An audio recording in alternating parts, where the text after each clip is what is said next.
teaching the Bible as a professor now for a long time. And over the years, I've noticed that many of my students believe in Jesus, but they don't necessarily know why they believe in Jesus. They don't know why they think he's the Messiah, the Son of God. Lots of other people I know don't believe in Jesus, but they don't necessarily realize who Jesus claimed to be. For example, lots of them will say, oh, well, Jesus was just a good moral teacher, or Jesus was just an ordinary Jewish rabbi, or Jesus was just a great prophet. Still others will say, well, how do we even know what Jesus did and said? Like, we can't really understand him. We can't really have access to him. It was so long ago. Some of these people will, for example, compare the Gospels to the end product of a game of telephone.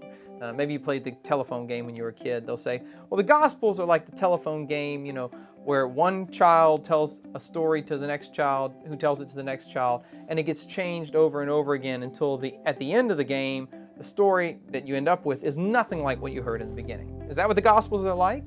Are they just a long chain of anonymous traditions about Jesus, which may or may not be accurate? And what about those documentaries that come on every year around Easter and Christmas that ask questions like, did Jesus really claim to be divine? What about the lost Gospels, like the Gospel of Thomas, or the so-called Gospel of Q? How does all this factor into the reliability of the accounts that we find in the New Testament? In my new book, The Case for Jesus, I look at these questions head on, and I want to ask ourselves, what exactly is the biblical and the historical evidence for Christ, for who he claimed to be? We're going to look at questions like, how did we get the Gospels? So, were they really anonymous? Were they originally anonymous? Or were they written by the apostles and their followers? What about the genre of the Gospels? What kind of books are these? Are they like folklore or fairy tales? Are they myths? Or are they history? Are they biographies? And also, too, what about the identity of Jesus? Who did Jesus really claim to be?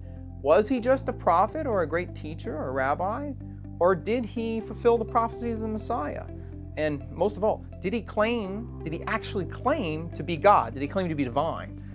This is going to be one of the most important points we have to deal with, because you may have heard this before.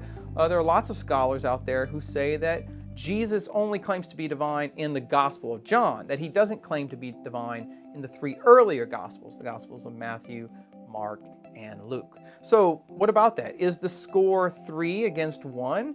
And when were these books written? Are they too late to actually be reliable? How do we know what we know about who Jesus was and what he did and said? And that's what I'm going to be looking at in this book, The Case for Jesus. Now, what's unique about this book is that there are, of course, thousands and thousands of books out there on Jesus. And lots of them, especially the more skeptical ones, tend to give you just one side of the argument. They're going to tell you why you shouldn't trust the Gospels, or why Jesus didn't claim to be the Messiah or claim to be divine. In this book, I'm going to give you both sides of the argument. I'm going to give you the arguments for and against the reliability of the Gospels. I'll give you the arguments for and against Jesus claiming to be the Messiah and claiming to be divine. And I'll let you decide, what is the evidence for Christ?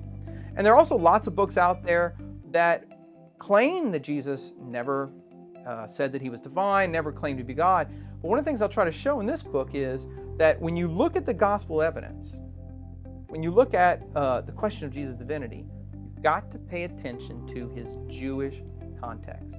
Over and over again, I've noticed that books by skeptics often will ignore the Jewish roots of Jesus' divinity. In other words, you only will be able to see how he's identifying himself as divine if you read his words in their first century Jewish context.